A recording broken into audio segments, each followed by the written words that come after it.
Detective Chief David Thompson had finally made it. After 22 years of working his way up through the ranks, he'd just been promoted to head the police department in Riverside County. The promotion came with a nice pay raise, which meant he could finally afford to move out of his cramped downtown apartment and into something better. He'd spent weeks house hunting before finding the perfect place in Oakwood Gardens, one of those fancy subdivisions with perfectly manicured lawns and houses that all looked like they belonged in a magazine. The monthly HOA fees were steep, but David figured it was worth it for the peace and quiet. After dealing with crime scenes and difficult situations all day, he wanted to come home to somewhere calm. Moving day had been exhausting. David had been packing and organizing for weeks, trying to fit his entire life into boxes. His friends from the department had helped him load the moving truck, and by evening, he was completely wiped out. All he wanted was to grab some groceries and maybe order a pizza for his first night in the new place. The local grocery store was only 10 minutes away, which was perfect. David threw on some old jeans and a faded t-shirt, grabbed his keys, and headed out in his unmarked police car. It was a plain silver sedan that looked like any other car on the road. The only thing that might give it away was the small antenna on the trunk, but most people never noticed details like that. At the store, David grabbed a cart and wandered through the aisles. He picked up the basics: milk, bread, eggs, some frozen dinners for those long work nights, and a few snacks. He also grabbed some cleaning supplies since the previous owners had left the house in decent shape. But he still wanted to give everything a good scrub before really settling in. The checkout line moved slowly, and David found himself checking his phone while he waited. He had a dozen text messages from his team asking about schedules for next week, and a few missed calls from his mom wanting to know how the move was going. He made a mental note to call her back once he got everything unpacked. By the time he made it back to Oakwood Gardens, the sun was starting to set. The neighborhood looked even more impressive in the golden hour light. Every lawn was perfectly trimmed, every driveway was spotless, and there wasn't a single piece of trash or fallen leaf anywhere to be seen. It was like stepping into a different world. David pulled into his driveway and popped the trunk to start unloading his groceries. He'd only grabbed 2 bags when he heard the sharp click of high heels on pavement behind him. "Excuse me," came a voice that could cut glass. David turned around to see a woman in her 50s marching toward him with a clipboard clutched in her perfectly manicured hands. She was dressed like she was heading to a business meeting, complete with a blazer and pearls, even though it was Saturday evening. Her blonde hair was styled in that way that probably required weekly salon visits, and her expression suggested she'd just witnessed a major crime. "Are you the new resident in this house?" she demanded, not bothering with pleasantries like hello or nice to meet you. "Yes, I just moved in today," David replied, setting down his grocery bags and trying to give her a friendly smile. "I'm David, are you a neighbor?" The woman didn't return his smile. Instead, she was staring at his car with the kind of look people usually reserved for something truly offensive. "I'm Patricia Wells, president of the Oakwood Gardens Homeowners Association," she announced like she expected him to bow or something, "and we need to discuss your vehicle situation immediately." David glanced back at his car, confused. It was just sitting there in his own driveway, not blocking anything or causing any problems that he could see. "I'm sorry. What about my vehicle?" he asked. Patricia's eyes narrowed as she flipped through the papers on her clipboard. "According to Section 4.7 of our community guidelines, commercial vehicles are strictly prohibited from being parked in residential driveways or on community streets. This includes work trucks, delivery vehicles, and any car being used for business purposes." David looked at his car again. It was just a regular sedan. Sure, it was an unmarked police car, but from the outside it looked like something any office worker might drive to work. "I think there might be some confusion," David said calmly. "This is my personal vehicle. I drive it to work, but it's not a commercial truck or anything like that." Patricia's laugh was sharp and humorless. "Sir, I've been managing this community for 8 years. I know a work vehicle when I see one. That antenna, the heavy-duty tires, the government plates, it's obviously some kind of service vehicle." David had to admit she had good eyes. Most people wouldn't notice those details, but he also knew that getting into an argument with the HOA president on his first day probably wasn't the smartest move. "Look, Mrs. Wells," he said, keeping his voice level and friendly. "I understand you're just doing your job, but I can assure you this isn't a commercial vehicle. It's registered to me personally, and I'm not running any kind of business out of my house. But Patricia was already writing something down on her clipboard, shaking her head like a disappointed teacher. That's exactly what someone would say if they were trying to get away with it, she said. I've heard every excuse in the book. People think they can move into our community and just ignore the rules that keep property values high and maintain our quality of life. David felt his patience starting to wear thin, but he forced himself to stay calm. In his line of work, he dealt with plenty of difficult people, and he knew that escalating the situation never helped. I'm really not trying to cause any problems, he said. I just want to be a good neighbor and follow whatever rules you have. If there's some paperwork I need to fill out or something I need to register, just let me know and I'll take care of it. Patricia snapped a photo of his license plate with her phone, then took a few more shots of the car from different angles. The rules are very clear, she said, her voice getting louder. No commercial vehicles, period. I don't care what kind of sob story you have or how nice you think you're being. Rules are rules. She flipped to another page on her clipboard and started scribbling notes. I'm documenting this violation and reporting it to the proper authorities, she continued. You have 48 hours to remove this vehicle from the premises, or you'll face fines and potential legal action. David opened his mouth to explain again, but Patricia was already turning to leave. Welcome to Oakwood Gardens, she called over her shoulder, her voice dripping with sarcasm. I do hope you'll learn to respect our community standards. And with that, she click-clacked her way back down the street, leaving David standing in his driveway with his groceries and a growing headache. He looked at his car one more time, shook his head, and grabbed the rest of his bags. His first day in paradise was off to a great start. Patricia Wells did not sleep well that Saturday night. She lay in bed staring at the ceiling, her mind racing with thoughts about the new neighbor and his obvious disregard for community standards. In her 8 years as HOA president, she'd dealt with plenty of rule breakers. But something about this David character really got under her skin. Maybe it was the way he'd acted so innocent, like he had no idea what she was talking about. Or maybe it was that smug little smile he'd given her, like he thought he could charm his way out of following the rules. Well, Patricia had news for him. Charm didn't work on her, and she hadn't spent nearly a decade protecting property values in Oakwood Gardens just to let some newcomer waltz in and ruin everything. Sunday morning found Patricia at her kitchen table with her laptop open, a fresh cup of coffee steaming beside her, and a determined look on her face. She'd already uploaded the photos from her phone and was now crafting what she considered to be a masterpiece of formal complaint writing. The letter started with her credentials, of course. HOA president for 8 years, neighborhood watch coordinator, winner of the Community Service Award from the City Council 3 years running. She wanted whoever read this to know they were dealing with someone important, someone who knew how things worked. Then came the meat of the complaint. She described the vehicle in detail, noting the antenna, the heavy-duty tires, and what she was certain were government-issued license plates. She'd done some research online and was convinced it was some kind of undercover police car or detective vehicle, which obviously meant this David person was using it for work purposes. But Patricia didn't stop there. She'd also noticed that he'd been carrying multiple bags from the grocery store, and in her mind that was suspicious too. Who needed that many groceries unless they were running some kind of food business? Maybe he was planning to start a catering operation or a meal delivery service right out of his garage. She spent 2 hours writing and rewriting the letter, making sure every word was perfect. She quoted specific sections of the HOA bylaws, referenced city ordinances about home businesses, and even threw in some legal-sounding language she'd picked up from watching court shows on TV. The final paragraph was her favorite part.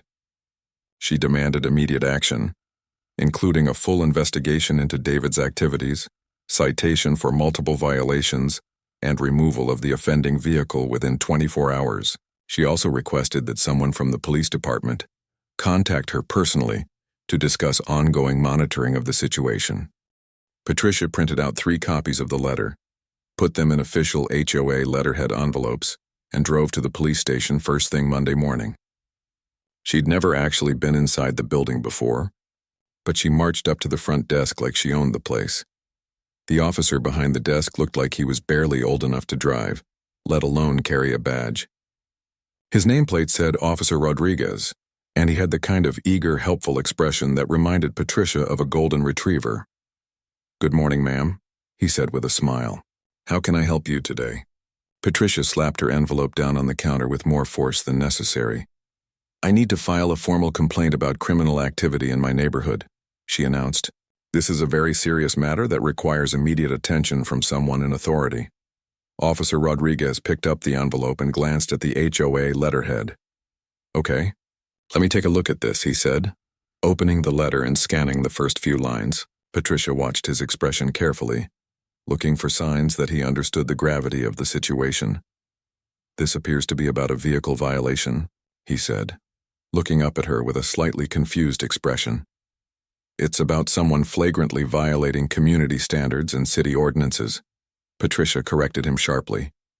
"This individual is clearly operating some kind of business out of his residence, using commercial vehicles, and probably conducting illegal activities. I have photographic evidence and detailed documentation." Officer Rodriguez nodded seriously and made some notes on a pad. "I see. And you said this is in the Oakwood Garden subdivision?" "That's correct. The address is right there in the letter, along with the license plate number and photos of the vehicle in question." The young officer flipped through the pages, studying Patricia's photos and detailed notes. "This is very thorough documentation, Mrs. Wells," he said. "I'll make sure this gets forwarded to the appropriate department for review." Patricia leaned forward on the counter. "I want to speak to whoever's in charge of these kinds of investigations," she said. "This isn't the kind of thing that should be handled by—" She paused, looking Officer Rodriguez up and down. "Junior staff." If the officer was offended by her comment, he didn't show it. Instead, he just nodded and made another note on his pad. "I understand your concern, ma'am. The department head will definitely review this personally. These kinds of complaints always go straight to the top." That seemed to satisfy Patricia somewhat. She straightened up and smoothed down her blazer. "Good. I expect a call back within 24 hours with an update on what action is being taken. This individual needs to understand that we have standards in our community, and we don't tolerate people who think the rules don't apply to them." "Absolutely, ma'am. You should hear back very soon." Patricia left the police station feeling like she'd accomplished something important. She spent the rest of Monday morning driving slowly past David's house, taking more photos and making notes about his activities. She saw him leave for work around 8:30 in the morning, driving that same suspicious vehicle, and she made sure to document the exact time and direction he went. Tuesday came and went with no phone call from the police. Patricia called the station twice asking for updates, but Officer Rodriguez just told her the matter was under review and she should be patient with the process. By Wednesday, Patricia's patience was wearing thin. She called the police station 3 times, demanding to speak to a supervisor and threatening to take her complaint to the mayor's office if she didn't get some action soon. "Ma'am," Officer Rodriguez said during her 3rd call of the day, "I can assure you that the appropriate people are aware of your complaint. Sometimes these investigations take time to do properly." "Investigation?" Patricia said. "How much investigation does it take to see that someone is violating multiple ordinances?" "The evidence is right there in black and white. I understand your frustration, Mrs. Wells, but I promise you that this matter is being handled at the highest levels of the department." Thursday morning brought a new development that made Patricia even more suspicious. She was watching David's house through her kitchen window when she saw him come outside carrying what looked like a gym bag. He put it in his car and drove off just like he did every morning. But this time Patricia was convinced she'd seen something important. That gym bag was obviously full of equipment for whatever illegal business he was running. Maybe it was tools for breaking into houses or drugs or stolen merchandise. Patricia couldn't be sure, but she was certain it was something shady. She immediately called the police station again. "Officer Rodriguez, this is Patricia Wells from Oakwood Gardens. I have new evidence in the case I filed earlier this week." "New evidence, ma'am?" "I observed the suspect leaving his residence this morning with a suspicious bag. This clearly indicates ongoing criminal activity that requires immediate intervention."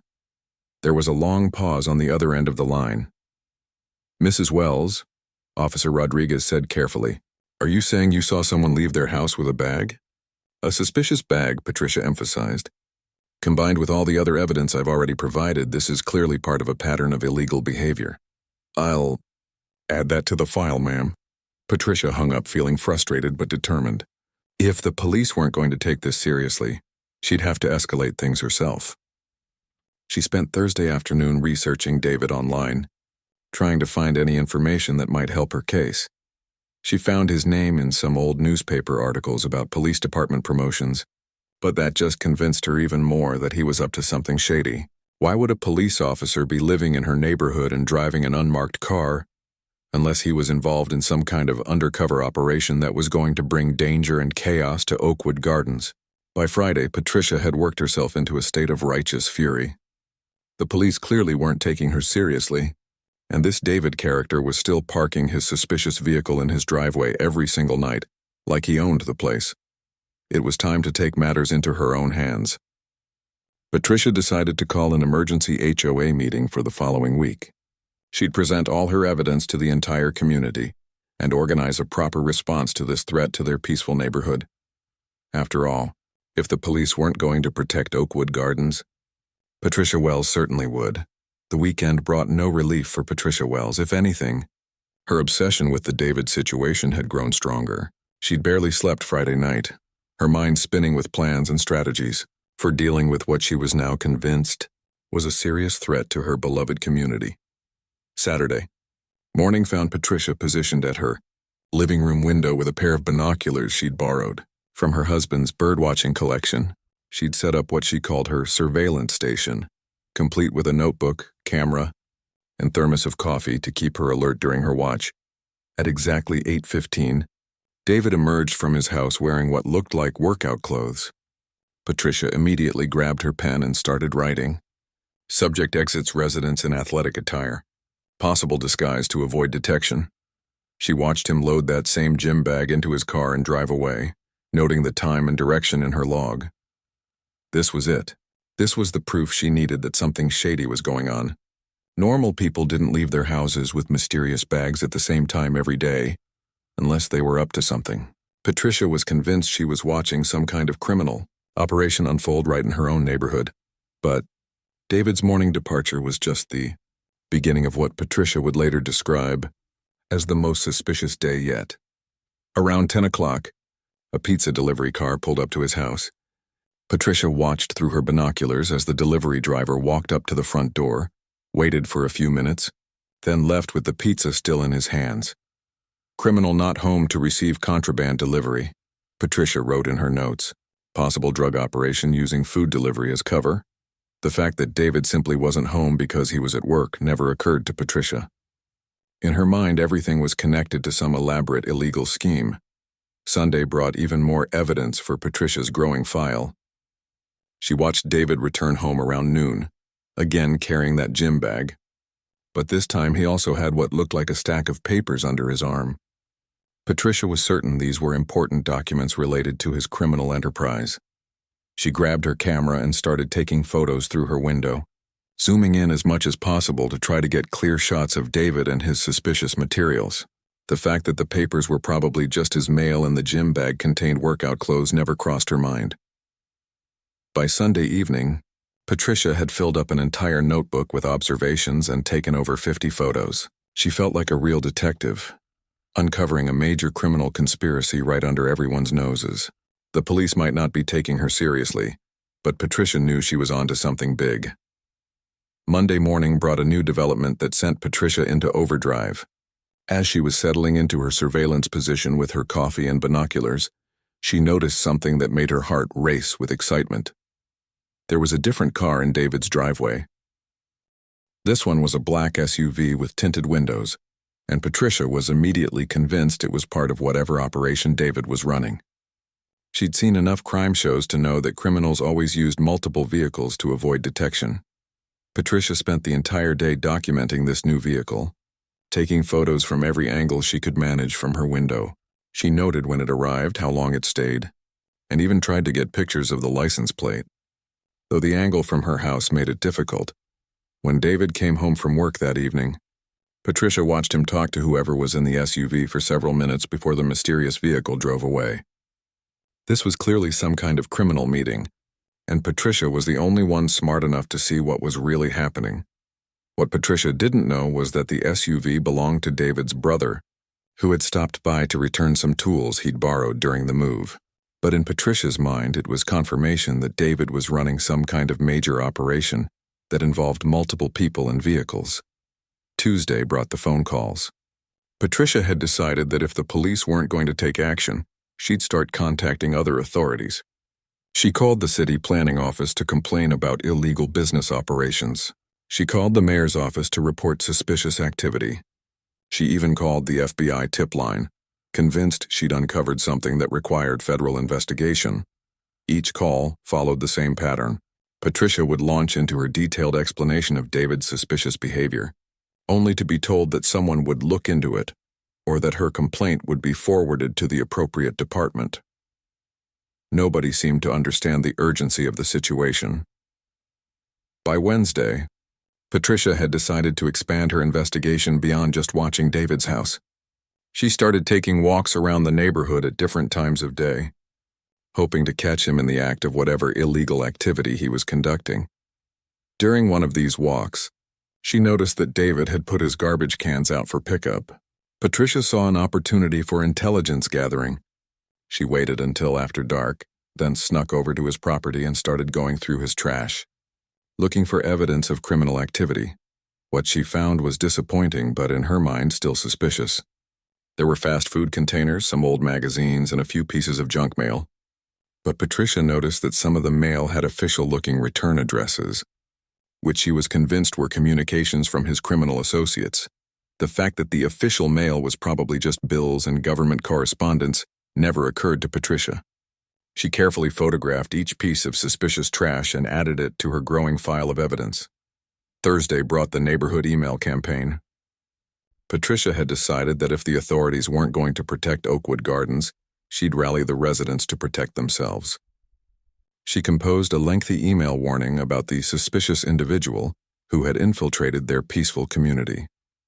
The email was a masterpiece of paranoid speculation. Patricia described David as a possible criminal operative who was conducting illegal activities under the cover of appearing to be a normal resident. She included several of her surveillance photos and urged everyone to be vigilant and report any suspicious activity. Most of her neighbors either ignored the email or rolled their eyes at Patricia's latest obsession. But a few residents, particularly the older ones who spent their days looking out their windows anyway, started paying attention to David's comings and goings. Mrs. Henderson from 3 houses down called Patricia Thursday evening to report that she'd seen David acting suspiciously in his own backyard. When Patricia pressed for details, it turned out Mrs. Henderson had seen David grilling hamburgers on his patio. But the way Patricia reacted, you'd think he'd been building bombs. Friday brought Patricia's most ambitious plan yet. She decided to organize a neighborhood watch specifically focused on monitoring David's activities. She sent out another email announcing a meeting for Saturday evening to discuss community security concerns and protecting our property, values from criminal elements. Patricia spent Friday evening preparing for the meeting like she was getting ready to address the United Nations.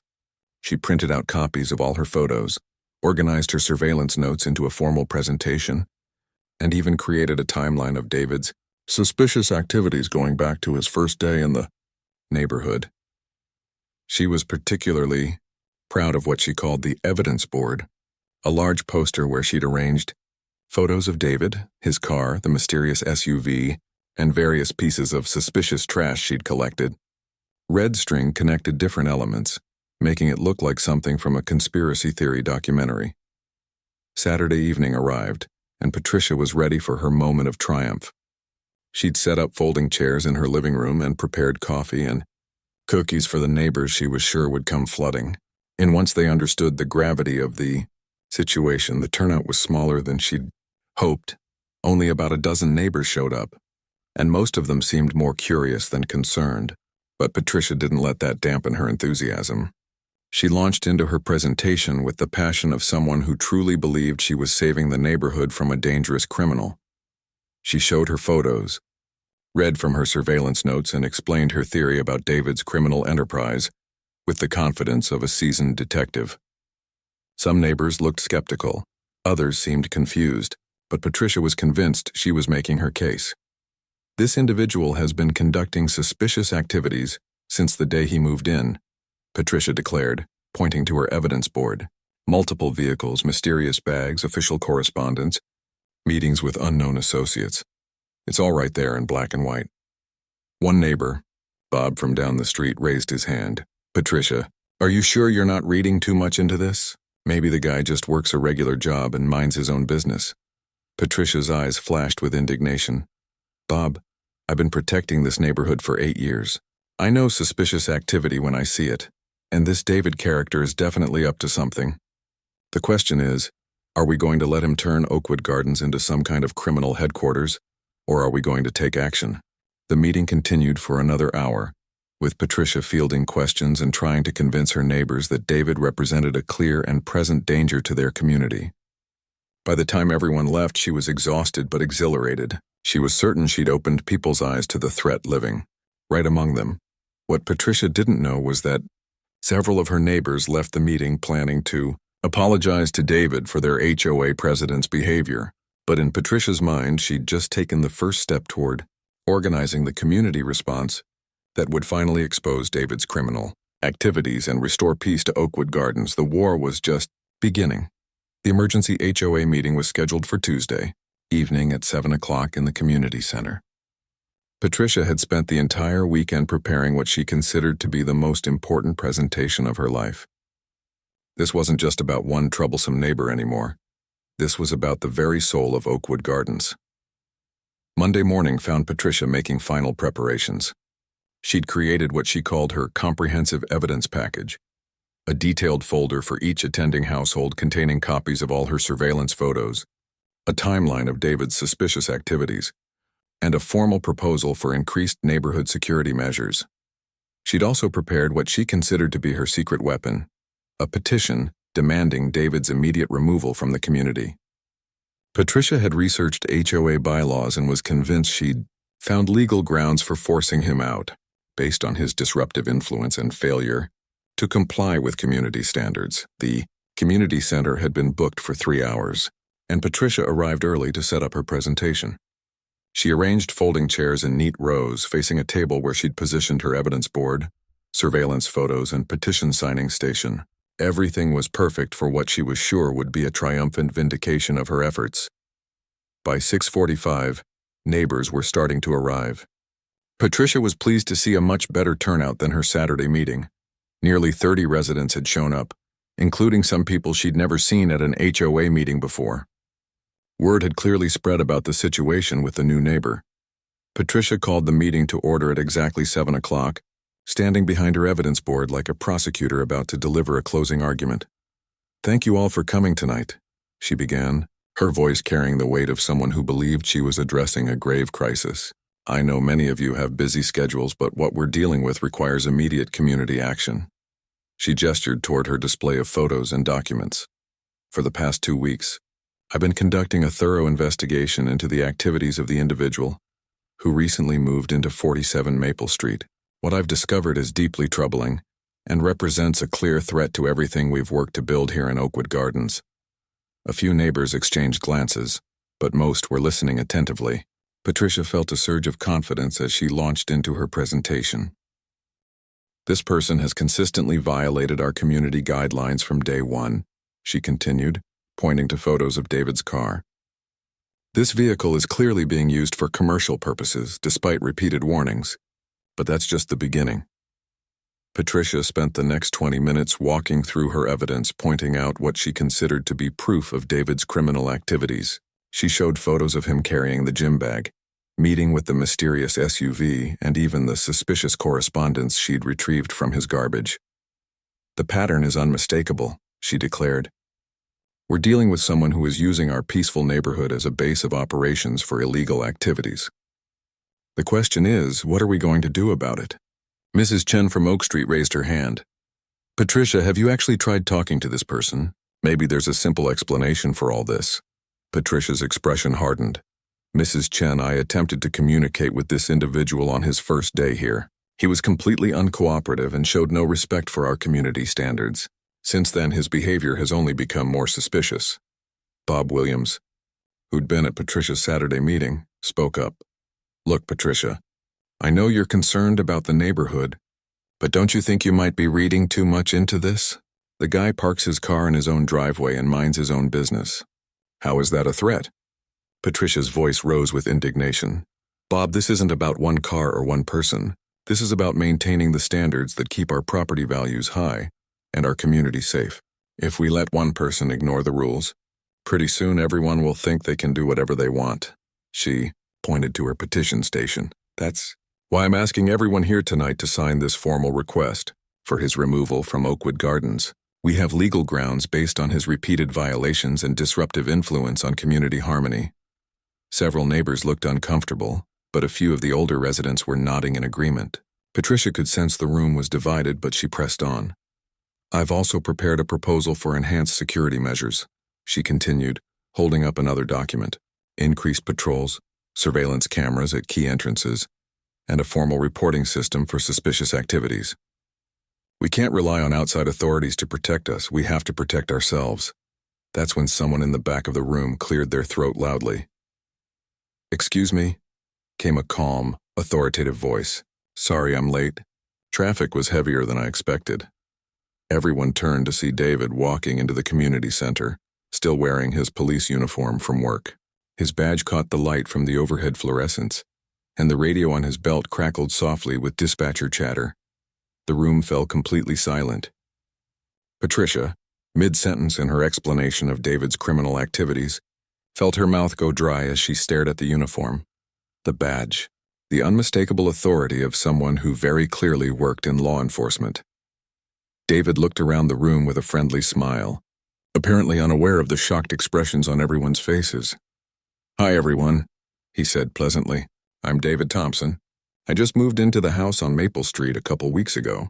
Someone mentioned there was an HOA meeting tonight about community issues, so I thought I'd stop by and introduce myself properly. Patricia's carefully prepared presentation materials suddenly felt very heavy in her hands. The evidence board with its photos and red string connections seemed to loom behind her like a monument to her paranoia. David's eyes swept the room, taking in the formal setup, the serious expressions on people's faces, and finally landing on Patricia's elaborate display of surveillance photos. Oh, he said, his smile faltering slightly as he recognized his own image in several of the pictures. Is this meeting about me? The silence stretched on for what felt like hours. Patricia felt every eye in the room turning to look at her, waiting for her response. Her mouth opened and closed several times, but no words came out. Mrs. Chen finally broke the tension. Officer Thompson, is it? Patricia here has been concerned about some activities in the neighborhood. David nodded slowly, his expression shifting from confusion to understanding. I see. Well, I'm actually Detective Chief Thompson, and I'd be happy to address any concerns the community might have. He walked further into the room, and Patricia noticed that several neighbors were now staring at her with expressions ranging from embarrassment to barely concealed amusement. I apologize if my schedule has seemed unusual, David continued. Police work doesn't always follow regular hours, and I've been putting in some long shifts getting settled into my new position. If my comings and goings have caused any confusion, I'm happy to explain. Bob Williams let out a low whistle. Chief Thompson, as in head of the police department? David nodded modestly. I just started the position a few weeks ago. Moving to Oakwood Gardens was part of wanting to be more involved in the community I'm serving. Patricia finally found her voice, though it came out as more of a croak. You're a police officer? Police chief, actually, David said gently. That unmarked car you've been concerned about? It's my official vehicle. I have all the proper registration and permits, of course. He looked around the room again, his expression kind but slightly puzzled. I have to say I'm impressed by your community engagement. Not many neighborhoods have residents who pay such close attention to what's happening around them. Patricia felt her face burning with embarrassment as the full weight of her mistake became clear. 2 weeks of surveillance, dozens of photos, formal complaints to multiple government agencies, and an emergency HOA meeting, all because she'd been convinced the new police chief was a criminal. There must have been some misunderstanding, she managed to say, her voice barely above a whisper. David's expression softened with understanding. These things happen, he said diplomatically. I probably should have introduced myself to the neighbors sooner. Police work can make you forget that other people don't always know who you are or what you do. Around the room, neighbors were starting to relax, some even chuckling quietly at the absurdity of the situation. Patricia's carefully constructed case against David was crumbling before her eyes, and she could see her reputation as the vigilant protector of Oakwood Gardens going down with it. "So," David said, looking at the evidence board with what might have been amusement, "I take it there were some questions about my vehicle registration?" The community center had never been so quiet. 30 neighbors sat in stunned silence, processing the fact that their HOA president had spent 2 weeks conducting surveillance on the chief of police. Patricia stood frozen behind her evidence board, staring at David's uniform and badge like they might disappear if she looked hard enough. David, for his part, seemed to be handling the situation with remarkable grace. He walked over to Patricia's display, studying the photos she'd taken of him with what appeared to be genuine interest rather than anger. "This is actually pretty thorough documentation," he said, picking up one of the photos that showed him loading his gym bag into his car. "You've got good attention to detail. Have you ever considered a career in law enforcement?" A few neighbors couldn't help but chuckle at that, and Patricia felt her face turn an even deeper shade of red. I was just trying to protect the neighborhood," she stammered, her voice barely audible. David nodded seriously, setting the photo back down. "Community safety is important," he agreed. "I appreciate residents who care about what's happening in their neighborhood. Sometimes that vigilance is exactly what helps us solve real crimes." He turned to address the room, his voice taking on the calm, authoritative tone of someone accustomed to diffusing tense situations. "Let me start by apologizing to all of you for not introducing myself properly when I moved in. In my line of work, we sometimes forget that being the new neighbor is just as important as being the new police chief." Mrs. Chen raised her hand tentatively. "Chief Thompson, could you help us understand about the vehicle situation?" Patricia was concerned about commercial vehicles in the neighborhood. David smiled and nodded. "Absolutely. My unmarked police vehicle is registered as a government vehicle, but it's assigned to me personally for official use. Think of it like a company car. I'm required to have it available for emergency response, but it's also my personal transportation." He pulled out his phone and showed the screen to the room. "I actually have all the proper documentation right here: registration, insurance, and a letter from the city explaining the vehicle assignment. I should have provided this to the HOA when I moved in, and I apologize for the oversight." Patricia felt a wave of relief mixed with embarrassment. At least she hadn't been completely wrong about the car being some kind of official vehicle, even if she'd gotten everything else spectacularly wrong. Bob Williams spoke up. "What about that black SUV that was here the other day?" Patricia thought that was suspicious too. David laughed good-naturedly. "That was my brother Mike. He borrowed some tools when I was moving and came by to return them. He drives for a security company, which is why his vehicle has tinted windows. I can see how that might look suspicious if you didn't know the context." Around the room, neighbors were starting to relax and even smile at the absurdity of the whole situation. Patricia, however, was beginning to realize just how far down the rabbit hole she'd gone with her investigation. "Those gym bags you've been documenting," David continued, "contain workout clothes and equipment. There's a police gym near headquarters where I try to stay in shape. The irregular schedule probably did look odd if you were watching my routine." He paused, looking directly at Patricia with a kind expression. "Mrs. Wells, I want you to know that I don't take any of this personally. You were looking out for your community, and that's exactly the kind of neighbor I want to have. You just happened to be looking out for it from someone who was already on the same team." Patricia felt tears of embarrassment and relief welling up in her eyes. "I feel so foolish," she managed to say. "I spent weeks thinking you were some kind of criminal, and here you are, the person whose job it is to catch actual criminals." David walked over to her evidence board and studied the timeline she'd created.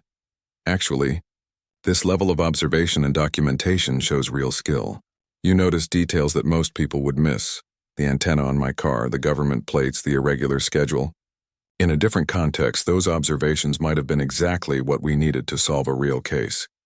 He turned back to the room. "If Mrs. Wells is willing, I'd like to ask her to be our neighborhood liaison for community policing initiatives. Someone with her attention to detail and dedication to neighborhood safety would be valuable in helping us prevent actual crime." The suggestion caught Patricia completely off guard. After 2 weeks of viewing this man as a threat, the idea that he might actually want to work with her was almost too much to process. You'd want me to help? She asked uncertainly. Community policing only works when we have engaged residents who know their neighborhoods and care about keeping them safe, David explained. You've already proven you have those qualities. We just need to channel them in the right direction. Mrs. Henderson, who had been one of Patricia's supporters in the surveillance efforts, raised her hand. Chief Thompson, what should we do if we see actual suspicious activity? Not that we're questioning your judgment, Patricia, she added quickly. David smiled. Great question. Real suspicious activity usually involves things like people you don't recognize checking door handles, looking into car windows, or taking photos of houses when the owners aren't home. Unusual schedules and work vehicles, on the other hand, are usually just people living their lives. He pulled out a business card and handed it to Patricia. This has my direct number for non-emergency situations. If you see something that genuinely concerns you, call that number first. I can usually tell you right away if it's something we need to worry about. Patricia took the card with shaking hands, still struggling to process the complete reversal of her worldview over the past half hour. I owe you an enormous apology, she said, and I owe the police department an apology too. I think I may have called and filed complaints about you several times this week. David's eyes twinkled with amusement. Officer Rodriguez mentioned that someone had been very persistent about a suspicious vehicle in Oakwood Gardens. He's been forwarding all those reports directly to me. I have to admit I was starting to get curious about who was so concerned about my car. The room erupted in laughter, and even Patricia managed a small smile. So you knew it was me calling? Not specifically, but I had a feeling it might be related to my new neighbor, who seemed very interested in my comings and goings. Rodriguez thought it was the funniest thing that ever happened on his shift. David looked around the room one more time. I hope this experience doesn't discourage anyone from staying alert about their neighborhood. Community involvement is one of our best tools for preventing crime. Just maybe next time, consider introducing yourself before launching a full investigation. Over the next hour, the emergency HOA meeting transformed into something completely different. Neighbors who had come expecting to hear about removing a dangerous criminal instead found themselves discussing community policing, neighborhood watch programs, and how to better welcome new residents. Patricia quietly took down her evidence board, folding up the photos and timeline that had consumed her life for the past 2 weeks. Several neighbors came over to chat with her, some offering gentle teasing about her detective work, others expressing genuine appreciation for her dedication to the neighborhood. As the meeting was winding down, David approached Patricia one more time. Mrs. Wells, I meant what I said about the community liaison position. I think you'd be really good at it. You clearly care about this neighborhood, and you have skills that could be useful in the right context. Patricia looked up at him, still feeling somewhat stunned by the evening's revelations. After everything I put you through, you really want to work with me? David smiled. In my experience, the people who care enough to make mistakes like this are usually the ones who care enough to make a real difference when pointed in the right direction. 6 months later, Patricia Wells had become one of the most effective community liaison officers in the county. Her attention to detail and dedication to neighborhood safety, properly channeled, helped solve 3 actual crimes and prevented several others. She and David became good friends, often laughing about their rocky introduction over coffee in his backyard. Patricia's surveillance skills, it turned out, were exactly what the neighborhood needed. She just needed to learn the difference between suspicious activity and the police chief going to work. And whenever new residents moved to Oakwood Gardens, Patricia made sure to be the first person to welcome them to the neighborhood, usually with a plate of cookies and a proper introduction. After all, she'd learned the hard way that assumptions could be dangerous, but getting to know your neighbors could change everything.